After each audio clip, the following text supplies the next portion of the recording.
하나님의 말씀 보도록 하겠습니다. 하나님의 말씀은 하박국 2장 12절에서 20절 말씀입니다. 하박국 2장 12절에서 20절까지 말씀을 보겠습니다. 그들이 너를 보고 피로 마을을 세우며 불의로 성읍을 건축하는 자야, 너는 망한다 할 것이다. 너가 백성들을 잡아다가 부렸지만 그들이 애써 한 일이 다 헛수고가 되고 그들이 세울 것이 다 불타 없어질 것이니 이것이 바로 나 만군의 주가 하는 일이 아니겠느냐. 바다에 물이 가득하듯이 주의 영광을 아는 지식이 땅 위에 가득할 것이다. 그들이 너를 보고 홧김에 이웃에게 술을 퍼먹이고 술에 취하여 골아떨어지게 하고는 그 알몸을 헤쳐보는 자야, 너는 망한다 할 것이다. 용광은커녕 실컷 능욕이나 당할 것이다. 이제는 너가 마시고 골아떨어져 내 알몸을 드러낼 것이다. 주의 오른손에 들린 심판의 잔이 내게 이를 것이다. 더러운 욕이 내 영광을 가릴 것이다. 내가 레바논에서 저지른 폭력이 이제 내게로 돌아갈 것이다.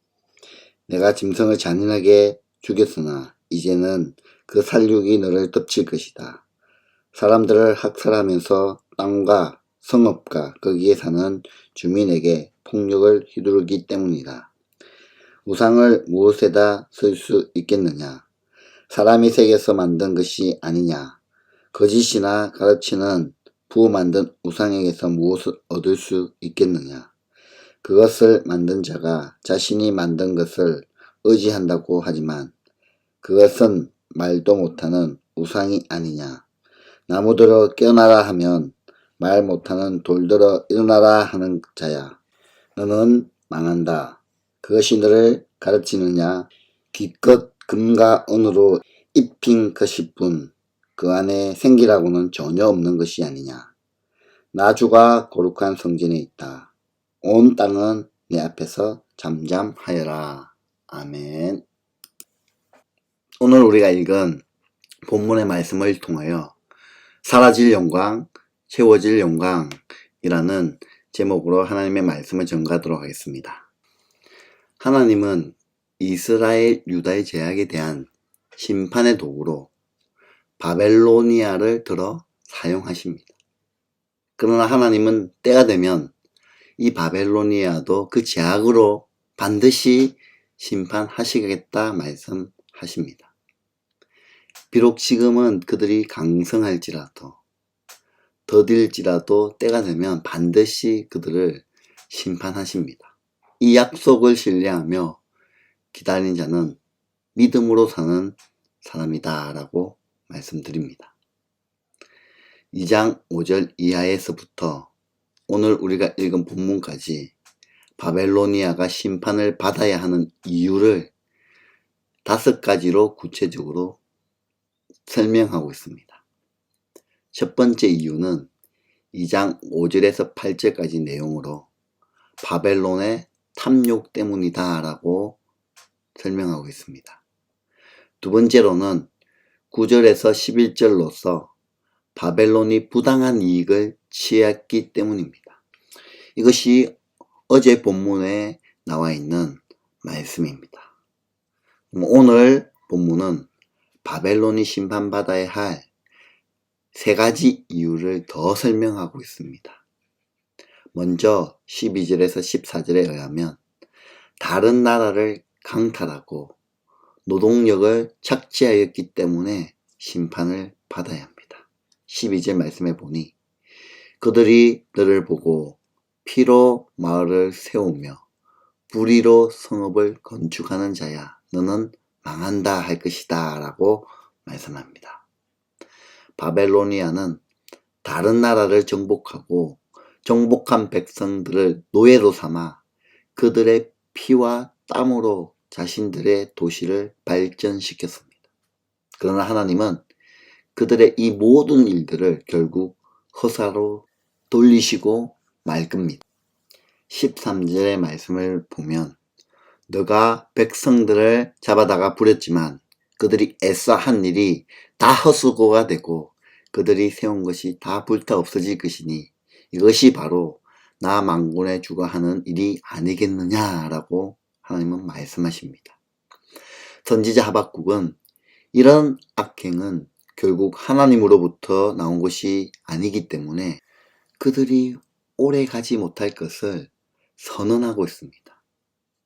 바벨로니아뿐 아니라 모든 민족이 불의로 성을 쌓는 일은 다 불타 소멸할 것을 위해 수고하는 것일 뿐입니다. 그래서 유명한 말씀을 선포합니다. 14절이죠.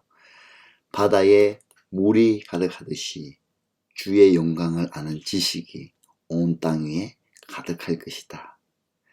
우리 개역 개정을 보면 물이 바다 덮음같이 주의 영광을 아는 지식이 온 땅에 가득할 것이다 라고 우리가 잘 알고 있습니다. 결국 민족과 나라의 악행은 다 불타 없어질 것이고 오직 하나님의 영광을 인정하는 것이 온 세상에 가득하게 될 것이다 라고 고백하고 있습니다. 이와 같이 인간들의 모든 수고가 헛되며 하나님께로부터 나오지 않는 모든 악행과 스스로 쌓은 것들은 다 허물어지고 맙니다. 왜냐하면 물이 바다 덮음같이 여호와의 영광을 아는 것만이 가득하게 될 것이기 때문입니다. 하나님을 거역한 인간은 끊임없이 자신을 위한 성을 쌓았습니다. 가인의 후손들은 성을 쌓는 일을 하였고 인간들은 힘을 모아 바벨탑을 쌓았습니다. 하나님은 그러한 인간들과 그 모든 나라들을 심판하십니다. 우리 인류는 늘 이상향의 나라 건설을 위해 노력해왔지만 그 계획 속에는 언제나 거짓과 위선과 피와 살인과 전쟁만이 거듭되었습니다. 참된 이상향은 예수님이 다시 오시는 그날에 이루어지는 겁니다. 그때는 오직 여호와의 영광이 이 땅에 가득하게 될 겁니다. 바벨론에게 임할 심판의 이유는 네 번째로 이웃들에게 악을 행하였기 때문입니다. 15절 내용을 보면 그들이 너를 보고 홧김에 이웃에게 술을 퍼먹이고 술에 취하여 골아 떨어지게 하고는 그 알몸을 헤쳐보는 자야 너는 망한다 할 것이다 라고 기록되어 있습니다. 여기 술을 퍼먹이고 라는 것은 악을 행한다는 말입니다. 바벨로니아는 자신들뿐 아니라 남까지도 술을 먹여 악을 행하게 했습니다. 16절에 보면 이로 말미암아 그들은 하나님의 오른손의 잔을 받게 될 겁니다. 다시 말하면 하나님은 그들에게 진노의 잔을 쏟아 부으신다는 말입니다. 17절에 보면 그들은 레바논에 폭력을 행했습니다. 그들은 대학살과 파괴를 자행했습니다. 하나님은 그것이 심판의 이유라고 말씀하고 있는 겁니다. 여기 레바논은 유다를 상징하지만 실제로 바벨로니아는 유다의 북부의 레바논 지역을 항폐화시키고 살육을 저질렀습니다.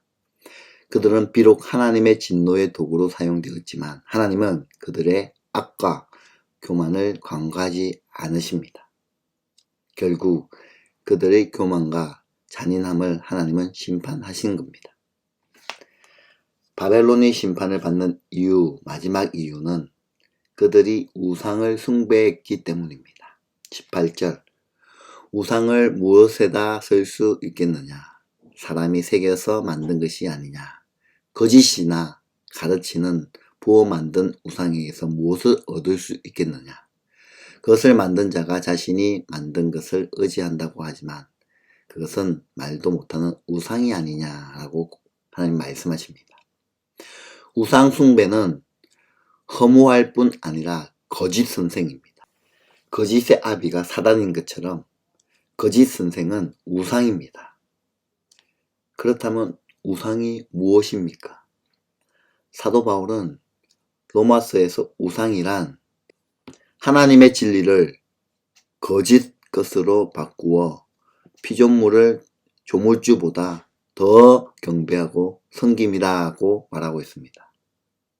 피조물을 하나님보다 더 경배하고 섬기는 것이 우상입니다. 또한 탐심이 우상 숭배입니다. 하나님을 사랑하는 것보다 더 사랑하는 것이 있다면 그것이 곧 우상 숭배인 겁니다. 오늘 우리 시대에는 무엇보다도 돈이 우상입니다. 사람들은 돈을 믿고 돈의 힘을 의지합니다. 마태복음 6장 24절에 보면 너희가 하나님과 재물을 겸하여 섬기지 못하느니라고 말씀합니다. 여기 재물이란 단어가 원어로 바로 만몬입니다. 그리고 이 단어는 본래 재물의 신을 뜻하는 말입니다. 재물이 내 인생의 목적이 되기 시작할 때 우리는 이미 우상 숭배에 빠지기 시작한 겁니다. 그래서 먼저 경계할 것은 재물을 사랑하는 마음을 경계해야 합니다.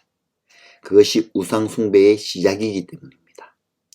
성경은 돈이 악은 아니지만 돈을 사랑하기 시작하면 그것은 악이다. 그것이 일만 악의 근원이다 라고 가르칩니다. 돈 자체는 악이 아니지만 돈을 사랑하기 시작하면 우리는 엄청난 죄악에 빠질 수 있는 그 가능성을 경계해야 하는 겁니다. 그래서 마태복음 6장 19절에서 20절 말씀에 보면 너희를 위하여 땅에 보물을 쌓지 말고 오직 보물을 하늘에 쌓아두라 라고 말씀합니다. 이 말씀의 깊은 뜻은 우리의 삶의 목적이 이 돈에 되는 삶을 살지 말 것을 말하고 있는 겁니다.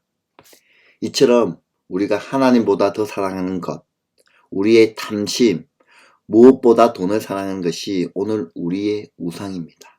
이런 우상 숭배로 말미암아 멸망할 것을 경고하면서 20절 말씀에 이렇게 말씀합니다. 나 주가 거룩한 성전에 있다. 온 땅은 내 앞에서 잠잠하여라 라고 말씀합니다. 이 말씀은 하박국 선지자의 고민과 질문에 대한 마지막 하나님의 답변이며 3장에서 만나게 될 구원의 하나님, 힘과 기쁨의 근원이 되신 하나님을 바라보게 하는 마음의 준비를 위한 말씀이기도 합니다.